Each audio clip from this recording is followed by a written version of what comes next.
दुनिया की सबसे बड़ी real estate company Keller Williams के फाउंडर गैरी केलर और उनके साथ को ऑथर जे पेप्सान ने साल 2012 में एक बुक लिखी द वन थिंग। इस बुक में इन दोनों ऑथर्स ने 6 ऐसे बड़े झूठ बताए हैं जिन पर बिलीव करने की वजह से ज्यादातर लोग सक्सेसफुल नहीं हो पाते।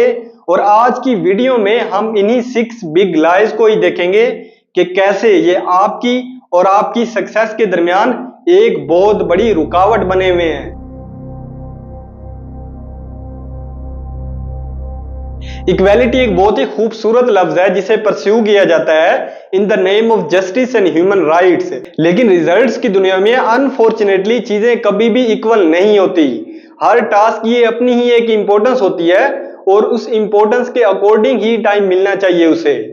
लेकिन अफसोस 99% लोग इससे बिल्कुल ऑपोजिट ही चलते हैं। हम चूंटियों की तरह बिजी हैं हर एक टास्क को कंप्लीट करने में, लेकिन अक्सर हम ये खुद से सवाल करना ही भूल जाते हैं कि मैं ये काम क्यों कर रहा हूं और आखिर इस काम की वैल्यू क्या है। और शायद इसीलिए कहा जाता है कि सबसे वर्स्ट वेस्ट ऑफ टाइम ये नहीं है कि आपने 4-5 घंटे बैठकर सोशल मीडिया पर स्क्रॉलिंग करते हुए जाया कर दिए, बल्कि सबसे वर्स्ट वेस्ट ऑफ टाइम ये है कि आपने एक काम को इतने अच्छे से किया लेकिन फर्स्ट प्लेस में उस काम को आपको करने की ऐसा जरूरत ही नहीं थी। इसीलिए जोएन वुल्फगैंग ने लिखा है, things which matter most must never be at the mercy of things which matter least. यानी सक्सेस उसे नहीं मिलती जो सबसे ज्यादा काम करता है, बल्कि उसे मिलती है जो सही काम को सही टाइम पर करता है। लेकिन फिर भी पता नहीं क्यों हम ये गेम दूसरी तरह से ही खेलना चाहते हैं। हाँ, ये हो सकता है कि सारे टास्क कंप्लीट करने से आपको रात को नींद अच्छी आ जाए, लेकिन इससे आपको सक्सेस और प्रमोशन तो हरगिज नहीं मिलने वाली।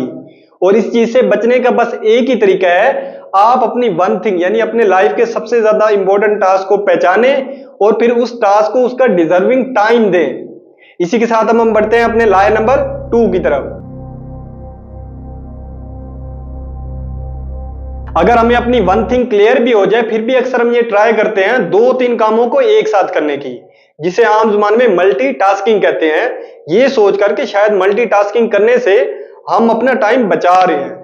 लेकिन इन रियलिटी मल्टीटास्किंग करने की वजह से ना सिर्फ आप अपने काम का ड्यूरेशन बढ़ा देते हो, बल्कि अपने काम की इफेक्टिवनेस भी कम कर देते हो। और इसे प्रूफ किया है स्टैनफोर्ड यूनिवर्सिटी के एक प्रोफेसर क्लिफर्ड नास ने अपने एक बहुत ही इंटरेस्टिंग एक्सपेरिमेंट में। अब ये एक्सपेरिमेंट क्या था, क्या इसके रिजल्ट्स थे और कैसे मल्टीटास्किंग से बचा जा सकता है, इस पर मैं ऑलरेडी ये डिटेल्ड वीडियो बना चुका हूं, आप ये वीडियो देख सकते हो। आज की वीडियो में हम जस्ट 6 बिग लाइज की बात करेंगे, नहीं तो बात थोड़ी ज्यादा ही लंबी हो जाएगी। और मल्टीटास्किंग को अगर किसी ने सबसे बेस्ट सम अप किया है तो वो स्टीव यूजल हैं, जो लिखते हैं, multitasking is merely the opportunity to screw up more than one thing at a time. यानी मल्टीटास्किंग आपके पास एक बेहतरीन अपॉर्चुनिटी है एक ही वक्त में एक से ज्यादा कामों को खराब करने की। इसी के साथ अब हम बढ़ते हैं अपने लाय नंबर 3 की तरफ, जो शायद आपके लिए सबसे ज्यादा शॉकिंग हो। हमें अमूमन ये लगता है कि सबसे ज्यादा सक्सेसफुल लोग सबसे ज्यादा डिसिप्लिन्ड होते हैं, और अगर हमें भी कामयाब होना है लाइफ में तो हमें भी एक डिसिप्लिन्ड लाइफ ही जीनी पड़ेगी। लेकिन रियलिटी इससे बिल्कुल ऑपोजिट है। आपको कामयाब होने के लिए कंप्लीट डिसिप्लिन नहीं चाहिए और ना ही कोई कंप्लीटली डिसिप्लिन्ड हो सकता है। आपको जो चीज चाहिए वो है सिलेक्टिव डिसिप्लिन, यानी आपको बस अपने इंपॉर्टेंट टास्क को कंप्लीट करने की हैबिट बनाना होगी। और हर न्यू टास्क शुरू के कुछ दिन ही मुश्किल लगता है, जैसे कि लाइक 66 डेज, जिसे वन थिंग बुक ने एक नाम भी दिया है, स्वीट स्पॉट, यानी एक ऐसा पॉइंट जिसे क्रॉस करने के बाद आपको अपनी हैबिट्स या अपनी इंपॉर्टेंट टास्क को कंप्लीट करने के लिए ऐसा किसी ज्यादा डिसिप्लिन की जरूरत पड़ती ही नहीं है और आप आसानी से अपने सारे काम कंप्लीट करते जाते हो बिना किसी डिसिप्लिन के। और इसीलिए शायद लियो बेबूथा ने लिखा है, it's one of the most prevalent myths of our culture, self discipline. इसी के साथ अब हम बढ़ते हैं अपने लाय नंबर 4 की तरफ। लोगों का ये बिलीव करना कि वो जब भी चाहेंगे अपनी विल पावर या अपनी मोटिवेशन को आवाज देंगे और वो हाजिर हो जाएगी उनकी हेल्प करने के लिए, ये ना सिर्फ एक बहुत बड़ा झूठ बल्कि अफसाना ही हो सकता है। क्योंकि हमारी विल पावर हमारे ब्रेन की मेंटल एनर्जीज पर डिपेंड कर रही होती है, और हमारे ब्रेन की मेंटल एनर्जीज हमारे सेल फोन में मौजूद इन बैटरी सेल से ज्यादा कुछ मुख्तलिफ होती नहीं। जैसे जैसे हम सारा दिन सेल फोन इस्तेमाल करते जाते हैं तो सेल फोन की बैटरी डाउन होती जाती है, और एक वक्त आता है कि हम उसे मजीद इस्तेमाल नहीं कर पाते जब तक इसे रिचार्ज ना कर लें। इसी तरह से हमारे ब्रेन की मेंटल एनर्जीज भी आहिस्ता आहिस्ता डाउन होती जाती हैं जैसे जैसे हम सारा दिन डिफरेंट डिसीजंस और टास्क परफॉर्म करते जाते हैं। इवन छोटे छोटे डिसीजंस लाइक सुबह उठ के आखिर यार कौन सा शर्ट पहनूं ये डिसाइड करना, अपने लव वन को या अपने फेवरेट पर्सन को ऐसा कौन सा मैसेज करूं जिससे वो इंप्रेस हो जाए, या फिर मार्केट जाकर इस सोच में पड़ जाना कि अम्मी ने आखिर क्या लाने को बोला था, धनिया या पुदीना।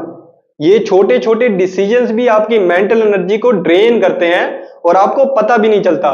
और इससे बचने का बस एक ही तरीका है, रिचार्ज करो अपनी मेंटल एनर्जीज को हेल्दी और न्यूट्रिशियस फूड खाकर। और हाँ, टिप ऑफ द डे ये है कि आप अपने सबसे ज्यादा इंपॉर्टेंट टास्क को उस वक्त करो जब आपकी मेंटल एनर्जी सबसे हाई लेवल पर हो, ना कि फालतू काम पहले कर लो और जब असली काम करने की बारी आई आपके पास मेंटल एनर्जी हो ही ना।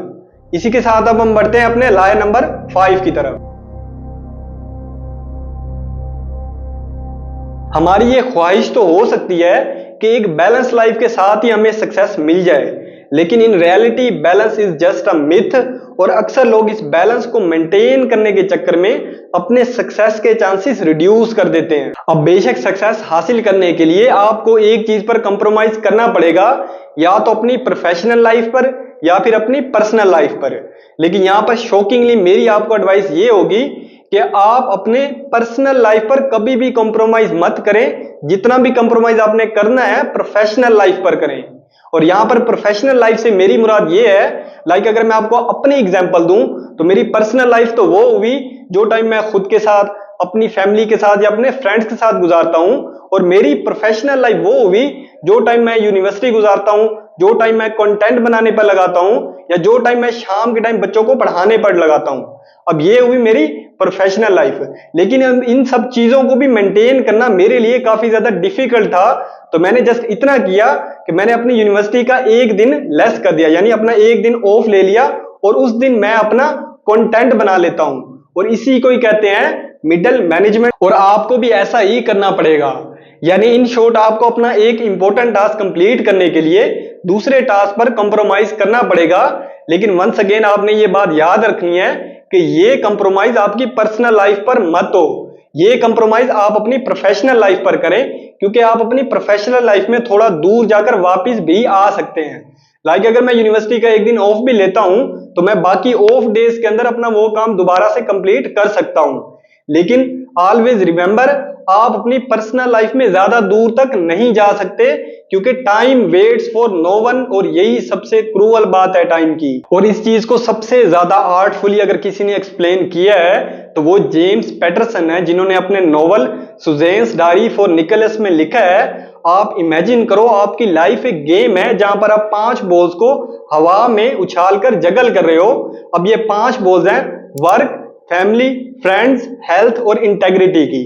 आप कोशिश कर रहे हो इन 5 बॉल्स को हवा में रखने की, लेकिन एक दिन आएगा जब तुम्हें फाइनली ये रियलाइज होगा कि वर्क वाली बॉल तो रबर की बॉल थी, अगर ये तुमसे गिर भी जाती तो वापस बाउंस बैक करके आ जाती, लेकिन बाकी की 4 बॉल्स ग्लास बॉल थी। इनमें से जो भी तुमसे गिरेगी शायद कि कभी भी दोबारा ना जुड़ पाए। इसी के साथ अब हम बढ़ते हैं अपने लास्ट लाइन की तरफ, जो है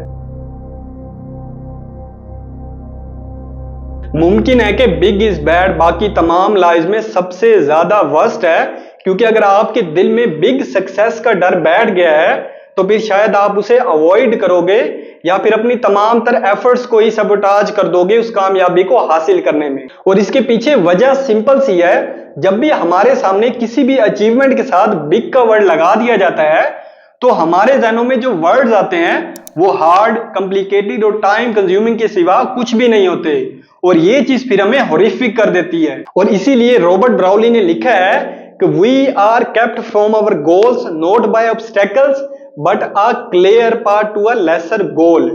यानी हम अपने बिग गोल्स इस वजह से अचीव नहीं कर पाते कि उस रास्ते पर हमें बहुत ज्यादा रुकावटें मिलती हैं, लेकिन इस वजह से, क्योंकि हमारे छोटे गोल्स हमें इतना साफ उसका रास्ता दिखाई देता है कि हम फिर बड़े गोल्स की तरफ जाते ही नहीं। और जाते जाते मेरी आखिरी बात आप सबको यही है कि आई होप आप भी उन पुराने वक्तों के बैरी जहाजों की तरह समंदर में जाने से ना डरो, क्योंकि आपको किसी ने कह दिया था कि अर्थ इज फ्लैट।